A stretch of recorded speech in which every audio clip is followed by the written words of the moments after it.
made it to Friday, everybody. How you doing? Happy Friday. Glad to have you with us here on the CBSN Minnesota Morning Update. I'm Jason DeRusha. Are you ready for this weekend? I feel like we earned it. It was kind of rainy and miserable last weekend. This weekend is the payoff for sure. Today, our forecast from Riley, really nice. A little below average, but close enough, right? 62, mostly sunny. That works. That works for sure. Tomorrow, 80 degrees tomorrow, Riley says. Wow. So get ready. Like, I will look forward to hearing people complaining that it's too hot. It's what we do. It's what we do here. Today is Arbor Day. Look how we're celebrating. I got a tree. Right, but isn't that, oh, wow.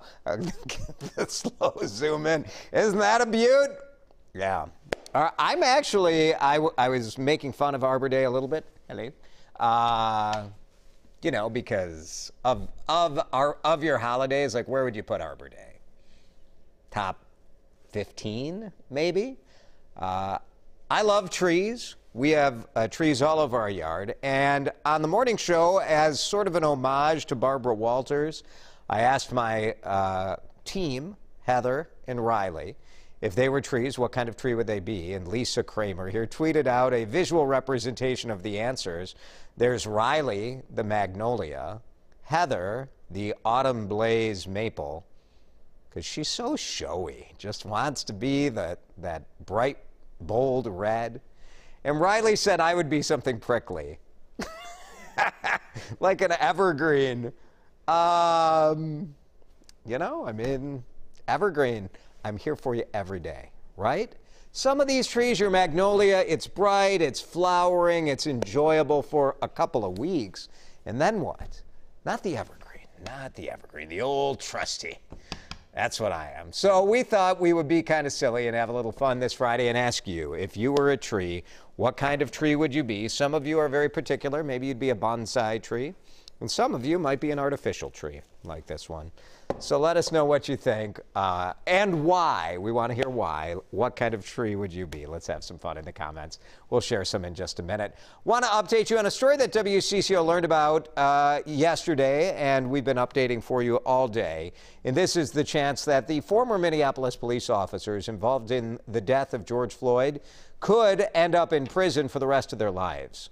Sources tell WCCO federal civil rights charges could come as soon as next week. Federal agents have been conducting their own investigation for months, questioning some of the same witnesses who took the stand during Derek Chauvin's trial in Hennepin County over the last couple of weeks. We heard some of them testify, talking about the fact that they talked to federal investigators, too. If the government does bring charges, it would mean a separate charge. It's not double jeopardy because it's a separate charge, violating civil rights. Tutau, Thomas Lane, J. Alexander King will still stand trial for their aiding and abetting charge in Hennepin County, and that trial is scheduled to start in late August. So we'll be watching this over the next couple of days.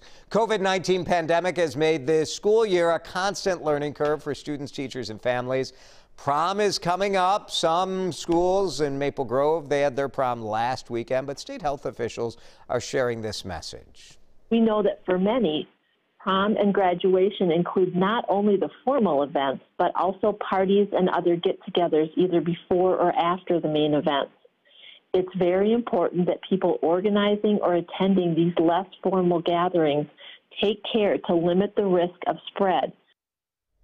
Officials say we are still seeing a high number of cases among school-age children. The state is saying, look, if you've got kids, take them to get COVID tests every 2 weeks. And if they play sports or do other sorts of activities where they'd have close contact, go every week. Vaccines, I know a lot of parents waiting for that. There are none approved for children under the age of 16, but the experts are telling us that should change perhaps as early as May. So that is just weeks away. So we'll be watching this. How about this idea from St. Paul Restaurant for employees? Flash your vaccination card and get $100 cash. That is the new policy at Cafe Latte. It'll start on Monday. The Quinn family owns Cafe Latte, and they said, look, we're not going to force people to get a COVID-19 vaccine, but we really would like it if all of our employees were vaccinated. Bryce Quinn, who runs the joint, says he heard about a business on the East Coast doing something similar to this. He didn't want to go so far as to make it mandatory or say we're going to fire you if you don't get a vaccine. So instead, they went with the carrot approach, opting for this incentive instead. I think this is a great way to sort of give them a little nudge over the edge and push them off to get that first vaccine shot and bring it to us for a little bonus. Just want to be honest here, let you guys know I'm friends with the Quinns and with Bryce, and these are the kind of people they are. $100. It's enough to make me want to get a part-time job kind of cutting Tres Leche cake over there. Bryce says the response, of course, has been great. He says it'll be worth every penny they shell out. Big day for Dave Lee. I'm sure you've heard his voice on WCCO radio over the last 32 years. Today, Dave is unplugging his headphones, stepping away from the mic. Yep, heading into retirement from WCCO radio. We've covered him at the Gutter Bowl. Here he is with me at the State Fair. Going to the lake, used to be part of those. He was a guest on our morning show for many, many years. There he is with Sid Hartman. He's raised so much money, especially for the University of Minnesota Masonic Children's Hospital. So many other great nonprofits as well. Paul Molitor, there he is down at spring training. Dave's still going to do play-by-play on TV for the state high school boys and girls basketball tournaments. And I imagine we'll still hear from Dave during retirement, but 32 years of waking up early and getting us going in the morning. Congratulations to Dave. The governor just about an hour ago announced that today is Dave Lee Day in the state of Minnesota. If you like those electric scooters, and I know when you look at me you think, Jason DeRusha, that's a scooter guy. I love these things. They're coming back to Minneapolis. I know there have been issues with, them sort of being left all over the place in downtown, and some questions about equity too, and the fact that Bird and Lyft in the past have mostly put their scooters downtown, uptown, North Loop, kind of upscale areas. So here's what the city did. Scooters capped at 2,500. Only 40% can be downtown and in those surrounding neighborhoods, and at least 30% of the scooters need to be in low-income areas with lower pricing. NFL draft, I was watching that last night. Some really fun moments.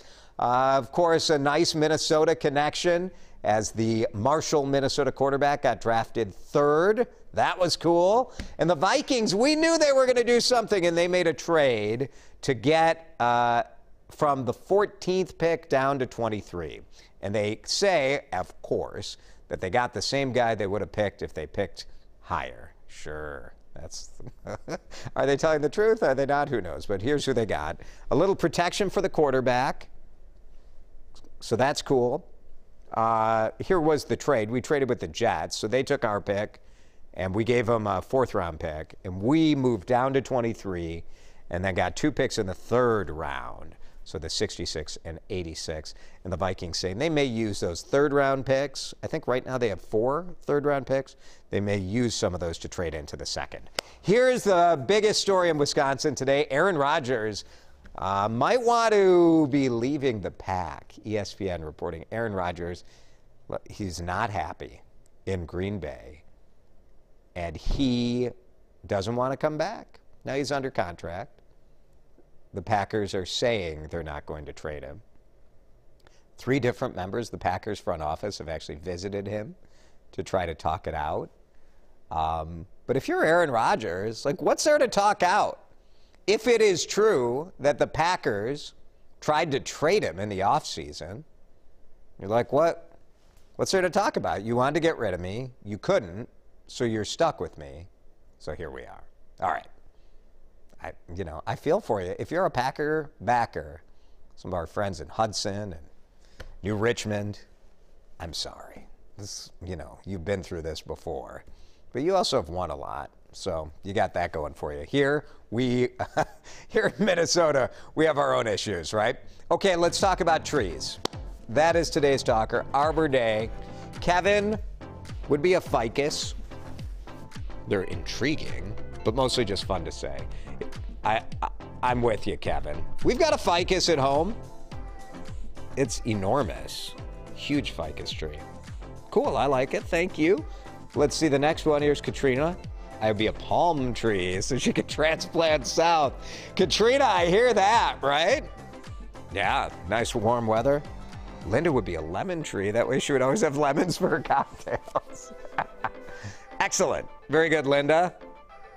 Maple. Pam would be maple, so she'd give out syrup.